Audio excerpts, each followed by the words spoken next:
Hi everyone, and welcome to the lecture on atopic dermatitis. And today we'll talk about the pathogenesis of atopic dermatitis. So we'll start with the disease burden. It is still one of the most common skin conditions worldwide. And in Singapore, it affects about 20% of children and adolescents and 11% of adults. It is also the prevalence is also high and increasing in many Southeast Asian countries like in Malaysia, in Thailand, and even further in Hong Kong. So we are seeing an increased prevalence in developing countries, but not only is the prevalence increasing, but there's an increasing severity and chronicity in many developed countries. So many patients have a family or personal history of atopy, for example, asthma and allergic rhinitis or eczema. And most patients have their atopic dermatitis begin in infancy. 60% begin in the first year of life, and by 5 years, about 85% of patients will present. Most will improve before school age, but 10% of childhood eczema can persist or recur in adulthood. So now we go to the pathogenesis. It's important to talk about both the genetic background as well as environmental factors, and these together will lead to atopic dermatitis. So in terms of the genetic background, we will talk about the skin barrier as well as the immune system contributing to initiation of atopic dermatitis, and then environmental factors come in like microbiological agents, bacterial infections, viral infections, allergens, which can be inhalative, food or contact, climate changes. If it's too hot or too cold, that can trigger eczema as well, irritants, as well as stress. And together, the genetic background as well as the environmental factors will lead to atopic dermatitis.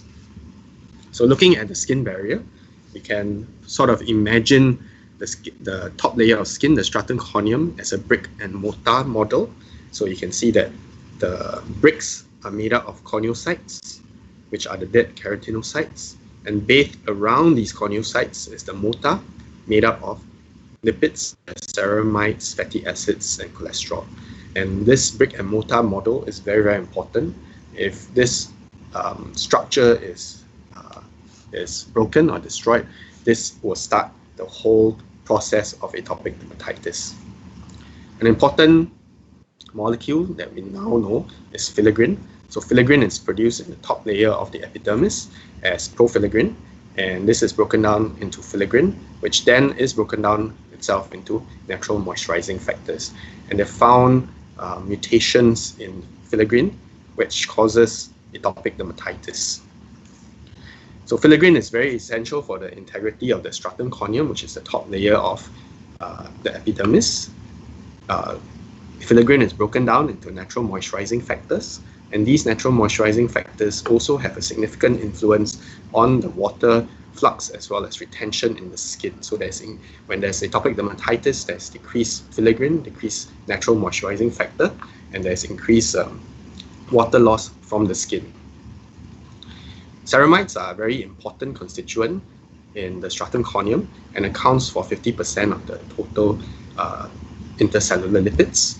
Ceramide levels are reduced by about 30 to 50% in atopic dermatitis patients, and especially ceramides 1 and 3. So once the skin barrier is broken, the irritants and allergens start to irritate the skin.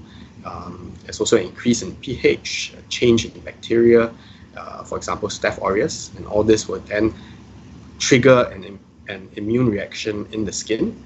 In particular, the antigens will interact with the Langerhans cells as well as the dermodendritic cells, and this leads to immune activation of the Th2 pathway. And Th2 cells will produce cytokines which are very important in the pathogenesis of atopic dermatitis, like interleukin 4, interleukin 5, and interleukin 13. The skin microbiome is also very important in triggering eczema. So in young babies, the skin microbiome is intact, and after a few months or a few years, this changes, and we get an increase in Staphylococcus aureus colonization, as well as a decrease in the overall microbial diversity. And this can lead to increased atopic dermatitis severity. It also makes atopic dermatitis more difficult to treat. So sometimes we can see patients who get repeated infections, and these infections will cause the eczema to get worse. And if we don't treat the eczema, the Staph aureus load also goes up and makes the eczema even more difficult to treat. Now, what about the interaction of food allergies? So the association of atopic dermatitis and food allergies is very uncommon, and that's because in atopic dermatitis, type 4 hypersensitivity is prominent, whereas in food allergies it is a type 1 hypersensitivity. So we occasionally do see some infants, especially those with very severe eczema. They may be associated with food allergies, and the common food allergies that we see in infants include cow's milk, eggs, wheat, and soil. The red flags that give us a clue whether an infant has food allergies: if the patient has very extensive recalcitrant atopic dermatitis, if they have failure to thrive, or they have GI symptoms such as diarrhea, vomiting, then we will suspect that there is a food allergy along with the severe atopic dermatitis. If we do suspect this, we can send for investigations such as the skin prick test or specific IgE test, or what some people call as the RAS test. However, it is important to interpret the results of these tests with the clinical picture. So in conclusion, atopic dermatitis is very common, especially as the society becomes more developed. And we talked about the pathogenesis, which involves several important factors such as the skin barrier, the brick and mortar model, the deficiency of filigrin, the decrease in ceramide. So all these factors will predispose a patient to getting atopic dermatitis, and that then triggers the inflammatory process. And in atopic dermatitis, the Th2 arm of inflammation is involved. The microbiome now, as we know, plays an important role as well in triggering and sustaining atopic dermatitis. And finally, environmental allergens, stress, climate changes will all then lead to triggering of the atopic dermatitis. So with that, I want to thank you for listening to this lecture.